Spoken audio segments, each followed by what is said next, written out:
Hi guys, welcome back to our channel. So இன்றைக்கி நம்ம சேனலில் ரொம்பவே ஸ்பெஷலான டே. ஸோ என்னென்னு பார்த்தீங்கன்னா, நாங்கள் ஒன் டே டூர் எடுத்திருக்கோம்.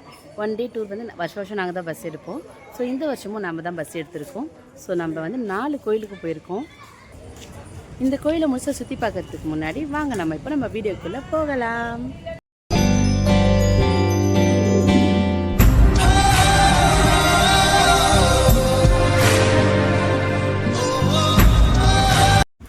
காலையிலே பார்த்தீங்கன்னா 2லேருந்து 2:30க்குள்ளே பஸ் எடுத்துடலான்னு டிசைட் பண்ணியிருந்தோம். ஸோ எதுக்குன்னு பார்த்தீங்கன்னா 2:30 மணிக்கு நம்ம பஸ் எடுத்தோன்னா தான் ஒரு 4லேருந்து 5 கோயில் வந்து நம்ம கவரப் பண்ண முடியும் அப்படின்னு சொல்லிட்டு நம்ம வந்து ப்ரேயர் பண்ணிட்டு ஸ்டார்ட் பண்ணிட்டோம். ஸோ ஃபஸ்ட்டு நம்ம போன இடம் பார்த்தீங்கன்னா கோணாங்குப்பம் மாதா கோயில் தான் போயிருந்தோம். இந்த கோயில் கட்டினது யாருன்னு பார்த்தீங்கன்னா வீரமாமுனிவர். ஸோ அவர் எப்படி கட்டினாருன்ற ஒர்க்கு தான், அந்த கதை தான் வந்து இங்கே சொல்லியிருப்பாங்க. வீரமாமுனிவர் வந்து 2 மாதா உருவங்களை எடுத்துகிட்டு வருவார். ஸோ அதில் ஒரு மாதா உருவம் வந்து கோணாங்குப்பத்தில் வந்து தூங்கி ஏஞ்சி பார்த்தாங்கன்னா காணா போயிடும். ஸோ அந்த ஒரு மாதா வச்சு தான் வந்து இந்த கோயிலே கட்டியிருப்பாங்க. ஸோ அது வந்து பெரிய வரலாறு. ஸோ நாங்கள் அதை முடிச்சுட்டு பார்த்தீங்கன்னா தேவையான திங்ஸ்லாம் வாங்கிட்டு பஸ் எடுத்துட்டாங்க. ஸோ பஸ்லேயும் வந்து பார்த்திங்கன்னா எல்லோரும் காலையிலேயே கூப்பிட்டு வந்ததுனால எல்லோரும் தூங்க ஆரம்பிச்சிட்டாங்க. ஸோ அங்கே முடிச்சுட்டு நம்ம வந்து நெக்ஸ்ட்டு போகிற கோயில் தான் வந்து அலங்கார அன்னை கோயில். ஸோ அங்கே போயிட்டு நம்ம வந்து டிஃபன் ஐட்டம் முடிச்சிடலாம், கோயிலையும் சுற்றி பார்த்துட்டு அடுத்த இடத்துக்கு போகலான்னு சொல்லிட்டு டிசைட் பண்ணிட்டோம். A few moments later. பார்த்தீங்கன்னா அரியலூர் மாவட்டம் அலங்கார அன்னை கோவிலில் இருக்கிறோம். இந்த கோயிலை வந்து ஃபுல்லாக சுற்றி பார்க்க போகிறோம். ஸோ எப்படி இருக்குன்னு பார்க்கலாம் ஒன் பை ஒன்னா.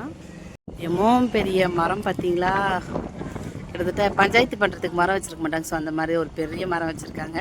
ஸோ நாங்கள் வந்த பஸ் வந்து பார்த்திங்கன்னா இந்த பஸ் தான். நேம் வந்து ஆர்த்தி. கோயிலோட பெரிய ஒரே கல்லில் ஒற்றைக்கல் தூண் செஞ்சுருக்காங்க. ஸோ செம்ம பெரிய தூண் செஞ்சுருக்காங்க. அதிலே பார்த்திங்கன்னா ஜபமாலை சிம்பிள் செஞ்சுருக்காங்க.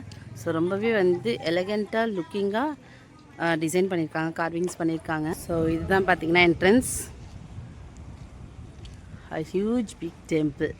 ஸோ ரொம்பவே பிரம்மாண்டமாக அழகாக பண்ணியிருக்காங்க. ஸோ சின்ன ஒர்க்ஸ் கூட அழகாக கார்விங் பண்ணியிருக்காங்க. இந்த அலங்கார அன்னை பேராலயம் மதராசன்பேட்டில் தான் இந்த கோவில் இருக்குது. ஸோ நீங்களும் ஃப்ரீயாக இருந்தால் கண்டிப்பாக இந்த கோயிலுக்கு வாங்க. அப்படி ஒரு அமைதியான சூழல். ஸோ அழகான கிராமமும் கூட. எங்கே பார்த்தாலுமே பெரிய ஆலமரம், அரசமரம் இப்படி தான் இருக்குது. இன்னும் நம்ம வந்து 3 கோயிலுக்கு போகணும். ஸோ பூண்டி, ஏலக்குறிச்சி, அப்புறம் செலைட் மாதா கோயில். ஸோ 3 கோயிலுக்கும் போகணும். கோயிலோட என்ட்ரன்ஸ் தான் இப்போ நம்ம போயிட்டுருக்கோம். ஸோ உள்ளே போய் எப்படி இருக்குன்னு பார்க்கலாம். ஸோ என்ட்ரன்ஸ் வாசல் இதுதான். அந்த டோர் பாருங்கள். ஸோ எவ்வளோ யூனிக்காக ஒர்க் பண்ணியிருக்காங்கன்ட்டு. ஸோ பெருசாக திறக்கிற மாதிரியும் வச்சுருக்காங்க, அதுமாரி குட்டி டோர்ஸ் திறக்கிற மாதிரியும் வச்சுருக்காங்க. ஸோ உள்ளே போய் பார்க்கலாம்.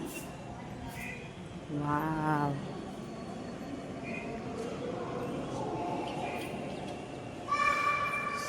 சச் எ யூனிக், ரொம்ப சூப்பராக இருக்குங்க.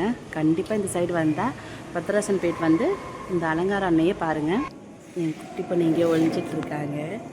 இங்கே இருக்காங்கன்னு பாருங்க.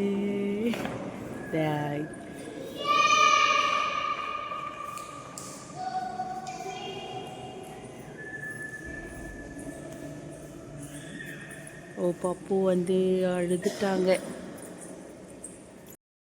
ஸோ வந்து எனக்கு வந்து பார்த்திங்கன்னா ஃபஸ்ட் டைம் வந்து அலங்கார அன்னை கோயிலுக்கு வந்திருக்கோம். ஸோ கோயிலை ஃபுல்லாக சுற்றி பார்த்துட்டு மார்னிங் டிஃபன் இங்கே ஃபினிஷ் பண்ணிட்டோம். ஸோ நெக்ஸ்ட் நாங்கள் போகிற இடம் பார்த்திங்கன்னா செலைட் மாதா கோயில். ஸோ அந்த கோயிலை பார்க்குறதுக்கு முன்னாடி நம்ம சேனலை எப்போ போல சப்ஸ்கிரைப் பண்ணிடுங்க. ஸோ அந்த கோயில் பார்த்திங்கன்னா நம்மளோட செகண்ட் வீடியோவில் வரும்.